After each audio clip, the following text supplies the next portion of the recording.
20. Flap 30 will complete the landing checklist. Thanks, Lee. Add a marker handshake. 500 feet. That's it, 500. Plus 4, 900 down. It's among the busiest airports in the world, used by more than 80 airlines, with others queuing for new routes.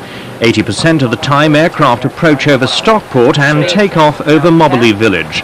The single runway that keeps the airport in business was extended 10 years ago to accommodate today's modern high-capacity jets. Fines are imposed on airlines who break noise regulations. Plus 6, 700 down. Plus 6. Plus 7. Plus 2. On the bug. 30 feet.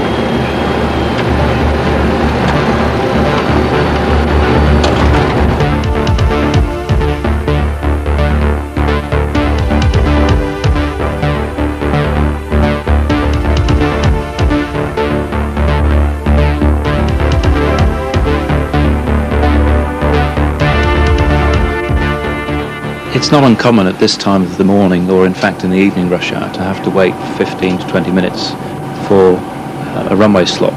Quite often you can get to the holding point to make your allotted takeoff time to find that you're number 6 or 7 in the queue. This obviously costs money. We waste fuel while we're sitting there. We're burning Earth's resources, and passengers are sitting in the back of the aeroplane wondering why, when they've got a takeoff time, they can't actually get on the runway and get on to their destination. The building of a second runway would alleviate a great deal of these problems. We care a great deal. We're very aware of how much noise aeroplanes generate on takeoff, and we have noise abatement procedures to reduce the amount of noise impact as much as possible around the airport. We realise that people put up with a lot of aeroplanes flying around from the airport.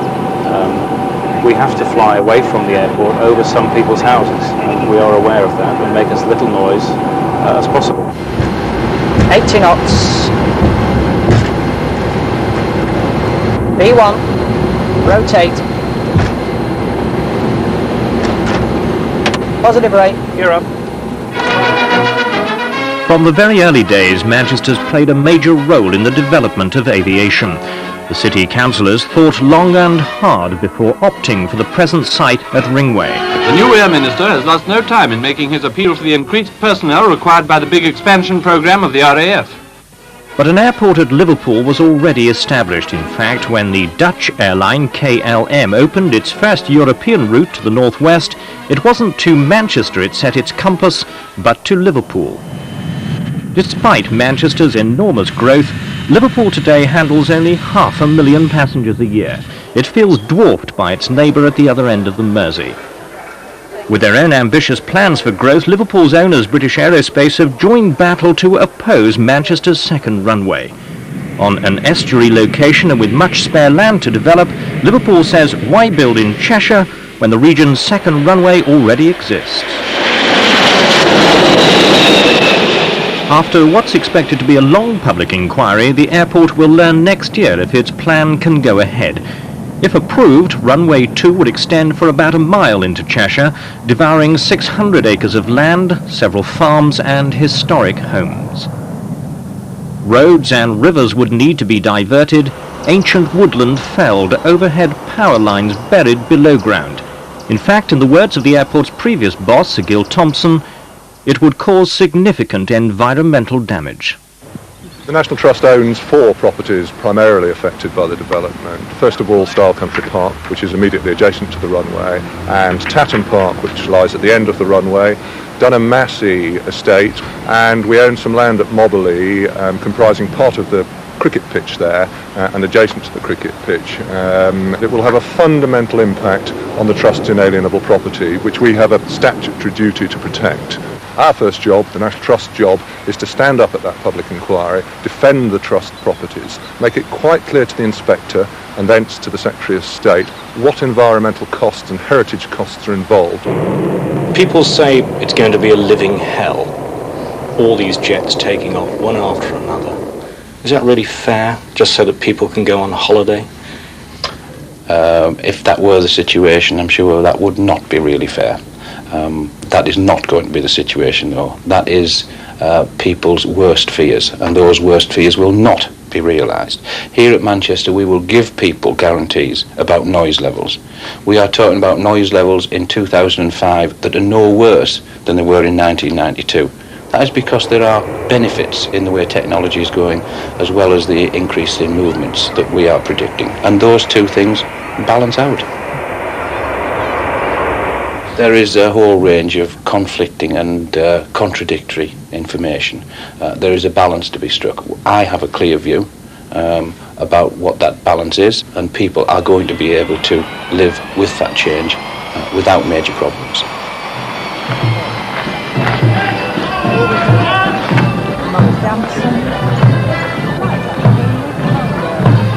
Did you know that next Friday, the 13th, it's the auction at the Civic Centre? Right, well, what's that for? Raise funds for Major, yes. At £85, all done, sold then, at don't be put off because he's sat next to you, at £85. Thank you very much indeed, Mr. Greaves. A cuddly toy. I think this proposed second runway will have to be considered very, very seriously at government level. It's got to be considered in the context of the development of aviation in the north of England, not just this narrow neck of the woods at the behest of a group of ambitious executives and politicians. So I'm very optimistic. I think we're capable of putting together a very good case, and fundraising events like this go very well towards the raising of the necessary funds and also the heightening of public awareness. Public opinion is going to be crucial, I think, and the campaign's gathering momentum.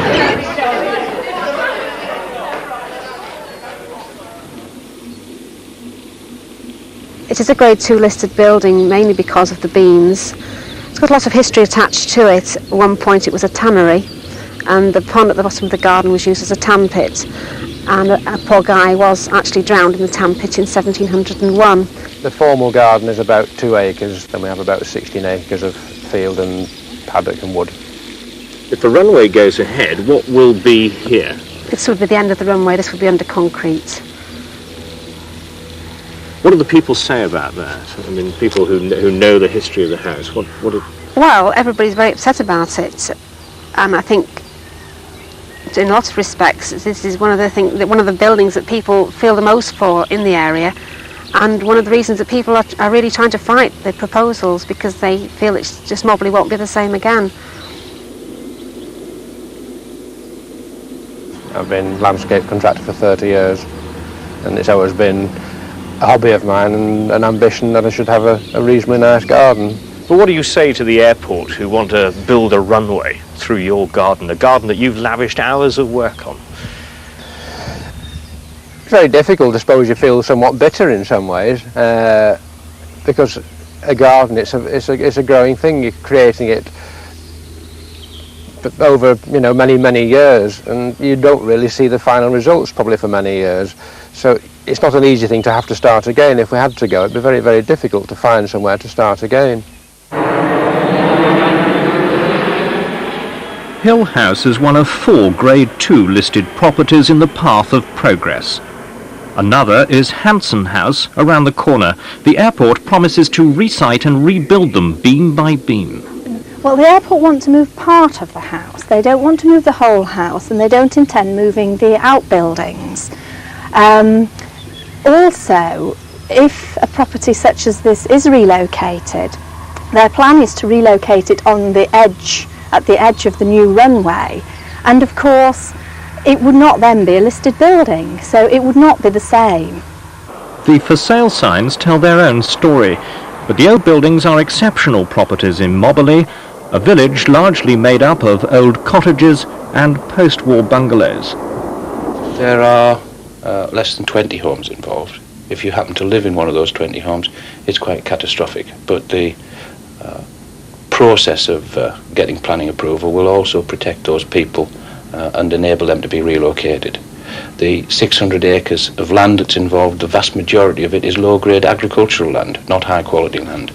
And the vast majority of that will actually be used in the development for grass and landscaping and mitigation measures. As I say, less than 10% of the land that's required for the runway is actually required for concrete. The runway is actually the least intrusive of development that you could possibly have. There's no buildings as such associated with the runway. The issue is about aeroplanes flying off it, the noise that they make, and how we manage that noise to have the least impact on the people who live around the airport. These new runways and terminal buildings are now the gateway to the world for this, the industrial heart of Britain. And I hope that they will also be a valuable inducement to the businessmen of this area to wing their way to every corner of the world in search of export orders. 30 years after Prince Philip opened Terminal 1, Manchester today is a different airport altogether, the dynamo of the region's economy, with friends in high places. I think my wearing the badge tells it all. We're 100% behind getting a second runway for Manchester Airport.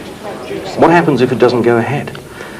If it doesn't go ahead, I think one is clearly faced with a problem in economic growth for the future, for the northwest, in fact really for the whole of the north of England, because Manchester Airport is so vital, I think, to that future growth, being able to get people and goods in and out of the country in the most efficient way possible. We're in discussion with the airport about the opportunities for developing new terminal facilities specific for British Airways in this instance, and all of that would obviously have to be scaled back quite considerably if we were not to see the second runway here. Handling up to 42 aircraft movements an hour, Manchester is operating at its maximum capacity during peak periods. That's usually early morning, early evening and bank holidays. That's when it desperately needs its second runway to relieve the pressure and avoid delays. But while in theory the airport should nearly double its capacity with a dual runway system, the option it's been forced to accept will have very limited potential. A close parallel and staggered runway configuration will mean that aircraft can only take off on the new runway 24 left after incoming aircraft have cleared the landing runway 24 right. However, 24 left would have no independent taxiway. Therefore, departing planes would have to cross at the end of the existing runway used by landing aircraft. Crossings would need to be strictly controlled. The potential of the dual runway system would be curtailed and, according to one expert, could lead to interference with the airport's instrument landing system which guides aircraft in. When an aircraft has been cleared to land on runway 24 right, any vehicle which crosses the path of that aircraft on final approach will cause a disruption of the signals and give abortive information to that aircraft on final approach. So you're saying it's going to be dangerous? I'm saying that it's not as safe as it should be unless the runway landing rate is dramatically reduced. It can be safe, and I'm sure the CAA would say that they'll license it, then they'll put a stipulation on how many movements per hour, and the second runway will be as low as 12 movements per hour in adverse weather conditions. Of course it will be safe, absolutely. We have a runway at the moment which people land on and take off on the same one, never mind cross it. Safety is the first concern we have, and safety will be assured in the development of this runway. The solution that we've come up with at Manchester is not the best solution in terms of just getting the most capacity out of a two-runway airport. However, it is the best solution given our concern, and the board's concern to me, expressed unequivocally, was minimise the impact on the people who live around the airport while delivering the capacity that the airport needs in terms of runway space to assist its growth through the next years. And that is, I think, what we've achieved. Lobbyists or pressure group. The government might prefer otherwise, but Manchester Airport is still owned by the 10 district councils of Greater Manchester, with the city itself enjoying the lion's share. One major concern is whether privatisation would mean greater or less protection for those living around the airport. People have been talking about the privatisation of Manchester Airport because it is so successful, really. I mean, the Tory government want to pinch it and take it away from the people of Greater Manchester for over 10 years.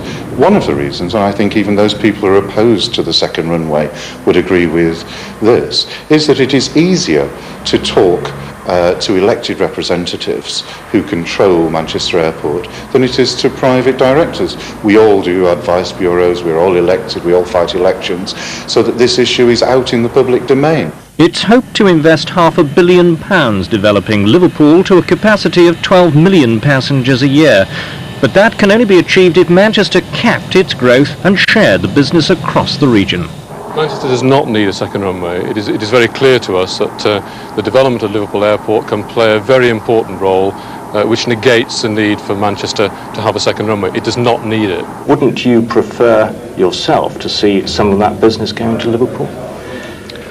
No, I think our view is that it is better to concentrate the development and the growth on the airport that has already established an outstanding reputation on the world scene, and that clearly is the case with Manchester. Well, I don't accept that. Many airlines operate out of a number of airports, and clearly there's a move for airlines to supply the aircraft where they are needed. The demand is here. Merseyside has, as I said, at least well over 2 million passengers a year of people who would prefer to travel out of Liverpool Airport. Do you think you can survive? Well, we're talking about the future, aren't we? And I don't know what the position will be in two or 3 years' time. We will have to look at that position very carefully. But I'm very optimistic that the planning applications that we put forward make sense, and that Liverpool at the end of the day will have a very important role to play. It's not within our gift to transfer money from Manchester to Liverpool.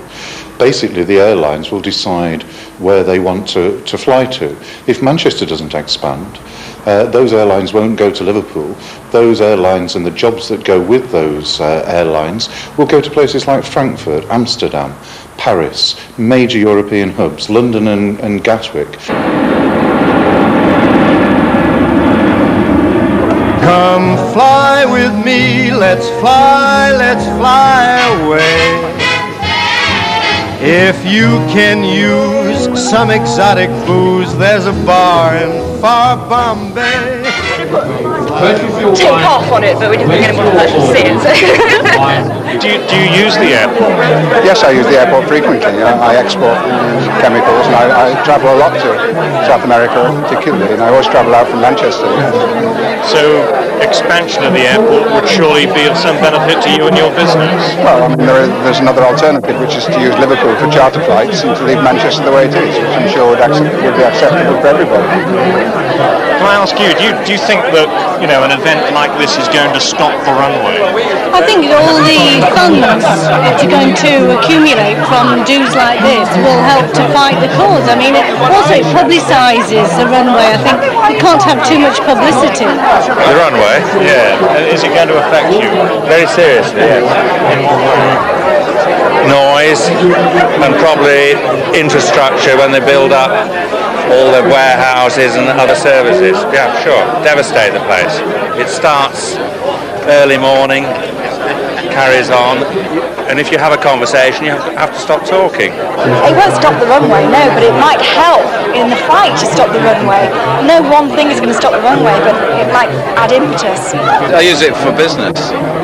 But I mean, the bulk of the airport is used for charter flights. I mean, there's no reason why they can't be in Liverpool if there was a sensible alternative. Something of a dichotomy. I feel very proud, I think most people do, that we have a very successful and a large airport where it is. We can't object to that being there because we live here ourselves. The question really is whether it's necessary to build a second runway in order to continue that expansion that clearly that the area needs beyond the next century. I think the real point is that if we build this runway, if the runway goes in, it's not just the runway that's the problem, it's everything that comes with it. It's the extra hotels, the extra parking space, the warehousing and so on. It will completely destroy this area. I think some of the people who are complaining are not really balancing the big environmental issues against the massive increase to the economy and taking people off the dole queue. There's a lot of NIMBYism. Basically, they just don't want any more difficulty in their own backyards. They want the benefits of the jobs. Many of those families have people who work at the airport, but they don't want anybody else to get those jobs. So it's not very nice NIMBYism, really. We've held numerous events now. We've had 2 balls, which were very successful. I'd like to say yes, we will win, but there's an awful lot of people that are actually in favour of the second runway. In Moberley? Oh, in Moberley, yes, and Knutsford and surrounding areas. So has it divided the village? Oh no, I don't think it's divided the village. I don't think there's that many people that are for it actually in the village. I think most of the people are opposed to it or feel that there's not what they can do. Feel that it's perhaps a foregone conclusion. What do you think? I think with enough support, with enough funds, I think it is possible that we could beat it. I don't sound very positive, do I? I personally think it isn't needed. But if it goes ahead, all this will go. All this will go, yes.